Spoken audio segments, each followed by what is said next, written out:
অনেকদিন আগ থেকে ছোট্ট একটা শখ ছিল, তো শখটা পূরণ হচ্ছিল না, অবশেষে পূরণ হয়ে গিয়েছে। হ্যালো এভরিওয়ান, আসসালামু আলাইকুম। আশা করছি ভালো আছেন। তো এই দিক দিয়ে হচ্ছে চা বানাইতে চলে আসছে। এখন একটু চা না খেলে তো হবেই না। তো আমার ভাতিজা বলতেছে দাও আজকে চাটা আমি বানিয়ে ফেলি, কারণ তোমরা যেভাবে ঠেলাঠেলি শুরু করে দিয়েছ, মানে আমার বোন বলে আমাকে চা বানাইতে, আমি আবার বলে আমার বোনকে চা বানাইতে। তারপরে আমার ভাতিজা বলতেছে তোমাদের ঠেলাঠেলি করার দরকার নাই, আমি বানিয়ে দিচ্ছি তোমাদেরকে।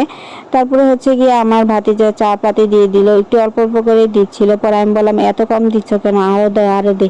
তার কারণ দুধ চায় তো চাপাতি বেশি লাগে, ও ভাবছিল যে চাপাতি মনে হয় কম করে দিতে হয়। এদিক দিয়ে চাটা একটু ভালো করে বলক উঠে গিয়েছে। এখন হচ্ছে চাটা ঢেলে নেওয়ার পালা।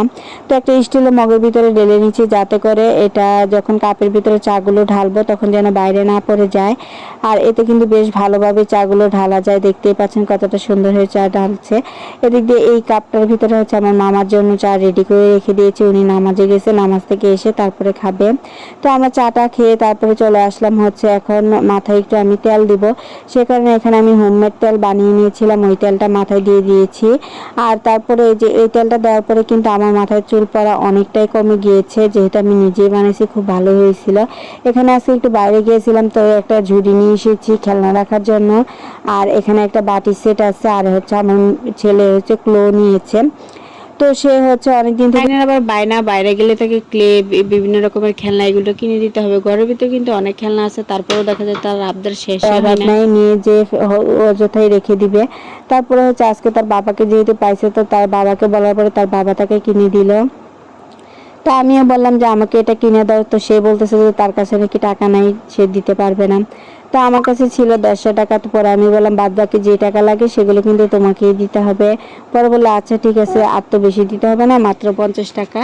তো 200 টাকা দিয়ে কিন্তু এই বাটি সেটটা নিয়েছি। কেমন হয়েছে অবশ্যই জানাবেন। এগুলো পার পিস কিন্তু নিউ মার্কেটে 100 টাকা করে চাচ্ছিল। তো আমি হচ্ছে গিয়ে যেহেতু একটু মার্কেট করলে কি একটা ধারণা হয় কোনটার প্রাইস কত, সেটা সম্বন্ধে কিন্তু খুব সহজেই জানা যায়। যে মধ্যে মার্কেটে একটু যাচাই বাছাই করা উচিত, তাহলে কিন্তু আপনার জিনিসপত্র খুব সহজেই কিনতে পারবেন। এই যে যেমন ধরেন আমি যেহেতু মার্কেটে একটু যাচাই বাছাই করি, সেক্ষেত্রে কিন্তু আমি বুঝতে পেরেছি যে এটা কিন্তু এই সেটটা আমি খুব কমেই পাচ্ছি, কারণ যেহেতু মাত্র 200 টাকা। আর এই 6টা বাটি যদি আমি নিউ মার্কেট থেকে নিতাম, তাহলে এক একটা যেহেতু 100 টাকা করে, 6টা 600 টাকা হয়ে যেত। তো সেক্ষেত্রে হচ্ছে কি আমি এখানে যেহেতু সস্তা পাইছি, তাই সস্তা হিসেবেই নিয়ে নিয়েছি। আর অন্যগুলো দাম কিন্তু নিউ মার্কেট থেকে একটু বেশি ছিল, যেমন ধরেন অন্য যে কোনো সিঙ্গেল জিনিসগুলো। এদিক দিয়ে হচ্ছে আপনাদের ভাইয়া বাইরে থেকে আসার পরে আমার জন্য নিয়ে আসছে শীতের পিঠা। তো আমি বললাম যে এগুলো তুমি কোথায় পেলা, এখনও তো শীত আসেই নেই। তো সে বলে যে শীত আসতে আসতে দেরি আছে, তাও কি হয়েছে, ঢাকা শহরে তো সব কিছুই পাওয়া যায়। তো এখানে 4-5 পদের হচ্ছে ভর্তা নিয়ে এসেছে, আর হচ্ছে 5টা পিঠা নিয়ে এসেছিল। একটা পিঠা হচ্ছে আমার ছেলেকে দিয়ে এসেছে, মানে কোনো ভর্তা দিয়ে খাবে না, শুধু খালি খাচ্ছে।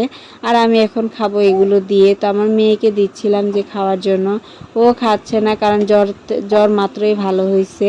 তো সবাই দোয়া করবেন আমার মেয়ের জন্য। মেয়ের জ্বরটা আলহামদুলিল্লাহ এখন ভালো আছে, আর জ্বর নাই, শরীর থেকে জ্বরটা চলে গিয়েছে, কিন্তু অনেকটাই দুর্বল।